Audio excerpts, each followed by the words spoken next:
Hey, this is Sky. Welcome to my YouTube channel. I like to talk about different ways that we can alleviate ourselves from suffering, that we can navigate our lives without triggering ourselves, without making our own lives harder. Life's hard enough.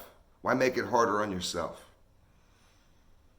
One of these ways that I think that, at least I've learned to do this, and I think that it's important for other people to do a good assessment of how they're spending their energy, particularly towards identity politics and politics in general. A lot of people, as they get older, get more interested in politics. I've always had an interest in politics because I lived in Washington, D.C. as a teenager during my high school years. And D.C. is a very political city. Whereas when I lived in Los Angeles, when you sit around the dinner table in Los Angeles, people talk about the latest TV commercials, what actor is doing this or that, Entertainment industry is what's going on there. DC, the main industry in DC is the US government, federal government. And even as a kid, we were talking politics around the dinner table when I grew up. So it's always been a topic that I've had an opinion on, that I've been interested in. And I think that a lot of people share that, especially nowadays. And I think that there's a certain amount of healthy passion that goes into nationalism, that goes into wanting your country, your community, your neighborhood to be safe, to be wealthy, to be a good place to live. So I don't bash people for paying attention to politics. What I do tell people, though, is watch it if it becomes the only thing that you pay attention to. If it becomes the only topic that you really want to talk about, if it consumes you too much. If you're a senator, if you're running for city council, I understand politics is not just a job, it's a passion, and it may consume everything about you, and people that know you are going to have to, put up with that. But if you're just a regular person, have some diversity within your thought and notice if there's any one area that you spend too much time in. You spend way too much time thinking about sports. That's all you think about is sports. You got to diversify. You'll end up stupid and probably delusional or crazy. Identity politics is really interesting to me, and there's always been identity politics, but it's gotten more popular lately. And I don't know if it's just because of social media. I'm not sure exactly what that's about. But I do think that if you follow identity politics too heavily and too much, you can lead yourself into suffering. You can become a victim because you're following a path of a victim. It's groupthink. Groupthink is, in my opinion, a negative thing. It takes away your personal responsibility that you have towards your own actions in your own life. It takes away your individuality that you have with your own experience and how you navigate. And you follow somebody else's blueprint, giving up the truth and living a lie, living somebody else's experience and saying that that's your own, or that reflects anything with you. A lot of us can do this in various different ways. People that follow groupthink or that get too wrapped up in identity politics, because they're very similar. They over-identify with victimhood.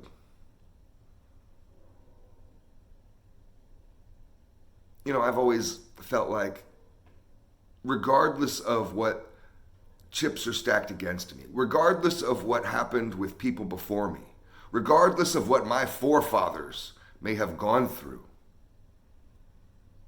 I'm a different person. I'm smart enough to navigate on my own. I'm pretty good at this game that we call life, and I'm willing to play it and take the risks. I don't need to piggyback on anybody else. I'm willing to see what happens on my own, and I might get further than you. Don't be mad at me if I get further than you in the game. Maybe I pushed the right buttons. Maybe I made the right moves. You could learn from somebody who plays better than you instead of hating on them. or discounting them. I think that a certain level of groupthink is an aspect of tribalism that holds us back and that denies the individuals who naturally succeed due to their own ability. And it's like teaching towards the dumbest people in the class. We need to have people excel beyond the group so we can point out and say, whoa, look at that guy. Why don't we all start doing what that guy's doing? And then we learn. I mean, maybe there's always going to be a level of groupthink in that, if you look at it in that respect, where the group is always going to follow who does it best. But I think that's a healthier way to lead the pack with a lead dog. If you've ever seen sled dogs run, they don't just let them run in a line, and then tie a bunch of reins around them. That might seem like that would work better to some people, but you got to have a lead dog, and the rest of the other dogs run behind that dog. Many of these dogs, that's all they see. Their entire journey is just the ass of the dog in front of them. But you got to have that lead dog, and that lead dog is a fast, tough son of a bitch, a pioneer. It's going through snow that hasn't been trampled on before. So we need those types of individuals, and if we're all stuck in groupthink, we don't get those types of people that can excel. If somebody tells me, well, someone like you doesn't usually get to be successful. And I've heard that almost exact sentence before. I had a principal of a school tell me that one time. I went to 4 high schools in 4 years, got expelled from 3 of them. One of the principals at the school told me that exact thing. People like you don't go anywhere in life. He told me this, went on this whole big rant right before I walked out.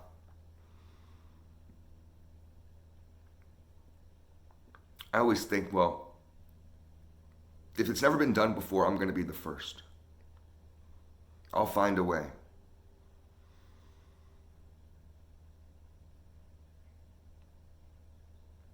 It's too bad when people fall into this identity politics trap. And I can see how it happens, because maybe you live a certain lifestyle or come from a certain culture. Maybe you're a certain race. Maybe, and it's the flavor of the month. What I mean is, in the news, there seems to be this flavor of the month of identity politics that certain stations, networks, that you know which ones and I know which ones, they go after basically for ratings, and also in order to, it's campaign season. Campaign season is now all 4 years. It used to be just the leading up to an election. Now it's all the time. And this is a good way to sway votes, to keep people into certain camps, to keep people in line, to manipulate people through a message. It's bait. It's bait in a cage. As soon as you grab it, you're locked down into it. Don't be locked into the groupthink of others, the victimization of others. We're all oppressed. We're all oppressed. Join us. We're all oppressed. You're oppressed too. That shit can infect people. I was talking with a buddy of mine's son the other day, 16-year-old son. He's Puerto Rican, and he just got his driver's license, and he was saying how he's terrified to drive. He's scared to drive. He doesn't want to drive. He's afraid to drive a car. You think it would be liberating. When I was 16, it was the best goddamn thing that could happen to you. This kid lives a fairly middle-class life. His parents both work, and he has food in the fridge. In fact, he's pretty overweight. He could, if he watches this video, lay off the snacks, kid. But he doesn't want to drive, he tells me, because he's afraid of getting pulled over, and he has deep-seated fear, like a real fear of being killed by a police officer on a traffic stop. And he thinks that happens a lot. It's happening right now, everywhere, on every block, all the time, in every city. This is the kid, when he starts talking about it, he gets really upset. It's like, who the fuck told you this shit? This is a fantasy. You're living in a goddamn fantasy land, and I can't snap him out of it.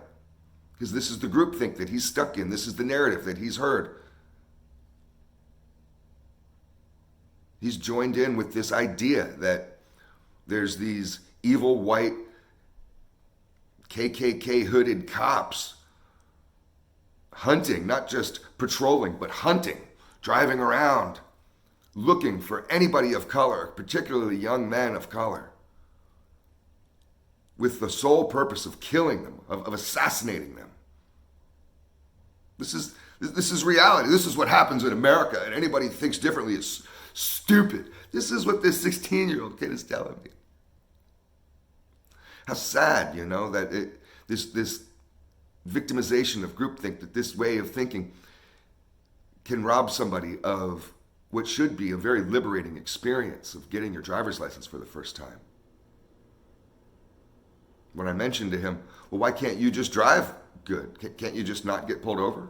Go the speed limit, wear your seatbelt, have your hands on the wheel, don't act like a fool, What's the big deal? You should never get pulled over if you drive cool. I know people that have never been ticketed, don't ever have any tickets. That's possible.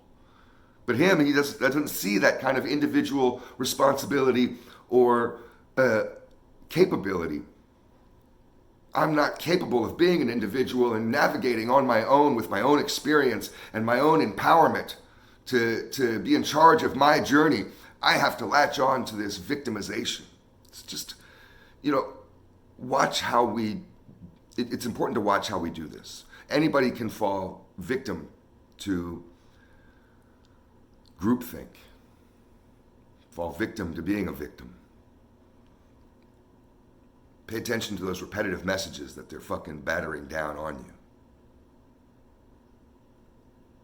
Hold on to that wild side, that individual nature that you have, that you in there, that don't let anybody take that shit.